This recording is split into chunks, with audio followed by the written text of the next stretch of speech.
Shift swaps and covers. This video is focused on members as well as schedulers or administrators who may be approving shift swaps or covers.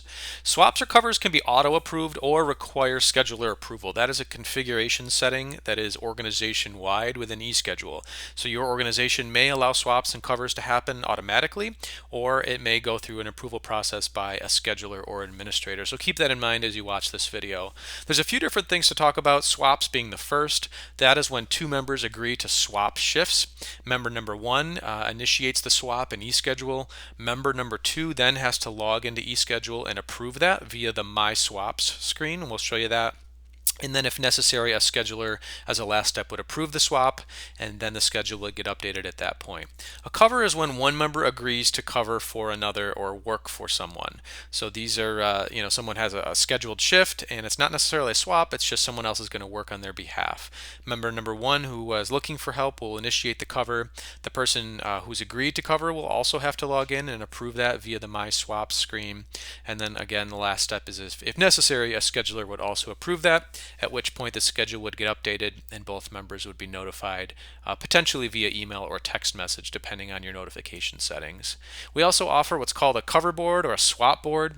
If you're currently scheduled for a shift and you're looking for help or you're looking for someone to work for you, you can post your shift to the swap board. When you do that, it's going to send an email out to all the people that are able to work that position, and then they can log into eSchedule and agree to work for you. So let's talk about a swap here. I'm logged in as an employee named Tracy, if you look in the upper right here, and Tracy is currently scheduled for a shift on April 29th, and I'm going to just do a fake swap here with this person here, W. Ferris, which is on April 1st. So I'm going to go ahead as Tracy and click on my current shift, which is April 29th. I'm going to go ahead and hit swap, and it's going to load the screen here. Now based on this, I'm going to choose the name of the person that I've agreed to swap with, which in this case the last name is Ferris. And you'll notice when I did that, it actually refreshed here and gave me all the list of Ward Ferris's upcoming shifts.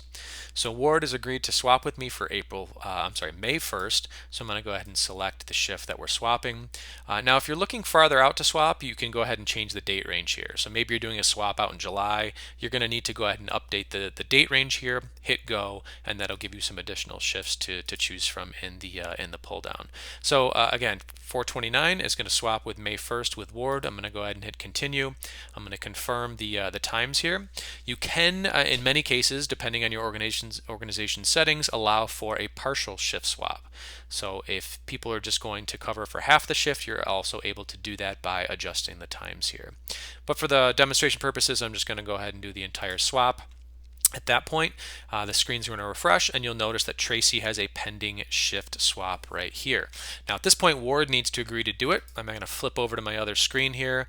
You'll notice I'm now logged in as Ward, and if I go to his My Swap screen, you'll notice that is now here. Ward, depending on his notification settings, may have gotten an email and a text as well, letting him know that Tracy initiated the swap. I can go ahead and accept that here, is him, and hit go. And at that point, it's going to go into most likely a scheduler approval screen here. So as a scheduler or an administrator, you can also use the swaps view. You can go ahead and approve these here. So swaps are these first ones here, Kelly and Rachel, Rachel and Ryan. These are some covers here. So Kenneth has agreed to cover for John, and you can go ahead and accept that or reject that at that point. Once again, depending on the notification settings for each member, they'll get a notification via email and or text, and then the schedule is going to get updated accordingly. So that's the basics of a shift swap. Let's talk about a cover request. It works very similar. So let's say that on May 8th, Tracy here is looking for someone to cover for her. I'll go ahead and hit swap again. I would like the employee that's agreed to cover for my shift go through the same process, and then that would also require approval by Mike, and then potentially a scheduler as well. And then last but not least, the swap board. So in this example, May 8th, let's say Tracy's looking for help. She can go ahead and hit swap board, hit continue. Once again, do a custom time range. If she's looking for just partial coverage, go ahead and hit submit. At that point, you can see that there's a pending swap board entry here. What this did is it actually sent out an email automatically to all the different admin chiefs in this example, letting them know that Tracy has posted her shift to the swap board.